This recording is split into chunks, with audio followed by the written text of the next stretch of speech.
You ever read something and just think that, oh, finally, someone's nudging the system in the right direction? Because here it is. The Trump administration just sent a directive to visa officers telling them to consider whether or not certain foreigners might end up using public benefits before letting them in. Fucking nice. I didn't even know that I was voting for this, and I'm stoked about it. Now, anyway, this isn't law. This is a nudge. A suggestion, if you will. A gentle tap on the shoulder that says, hey, maybe don't let someone in if they're likely to cost American taxpayers hundreds of thousands of dollars. And yes, this directive specifically mentions obesity and diabetes, among another long list of other health issues. Like, these aren't arbitrary choices, by the way. Cardiovascular disease, cancers, metabolic disorders, neurological conditions, mental health issues, all listed as conditions that could make someone a public charge. Translation for you. If you are a fat, unhealthy psychopath with a septum ring that will burden American taxpayers, maybe don't fucking come here. Fatty?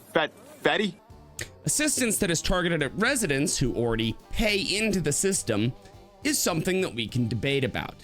A blank check for any migrant with a plane ticket or a pack mule from Mexico, however, not so much. And naturally, the outrage about this was immediate. No, fat people can't get visas. Cry me a river of your diabetic sugary tears. If you want to visit the US, awesome, welcome, enjoy your stay. But if you are planning to use taxpayer extorted healthcare while you are here, maybe stay home. We don't owe you shit. This is like literally the definition of common sense. Don't make other people pay for your shit. Simple. Now, some tards are whining that visa officers aren't doctors and can't predict somebody's health trajectory. Quiet, fatty! Yep, right. They don't need to be, because the alternative, which is letting someone in and hoping that they don't burden taxpayers, is obviously better, right? Congratulations, you have just invented government-funded hope and prayer, which is kind of odd coming from the hopes and prayers are stupid crowd. Now, here's the thing. This directive isn't cruel.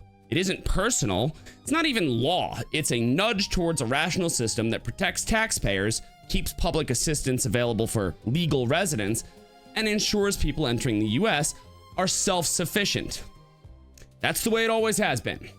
Want to visit? Great. Pay for it yourself. Americans shouldn't subsidize your lifestyle or your medical bills or your housing or anything. So when the outrage crowd starts screaming about body shaming or discrimination, remember, this is just a gentle nudge to avoid importing financial burdens. Obesity, diabetes, other costly health conditions now factor into visa decisions because those things cost money. And anyone with even a shred of logic knows letting people in who will immediately rely on public assistance is bad for taxpayers and the system. Period.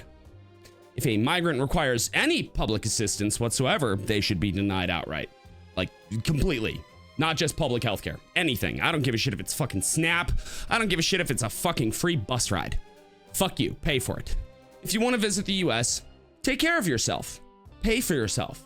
If you can't do that, I'm sorry. Go visit Canada. I'm sure your grocery purchase there will offset their current cost of living crisis.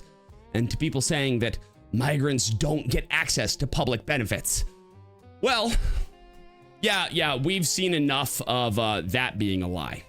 Go cry outside of a Dairy Queen. Peace.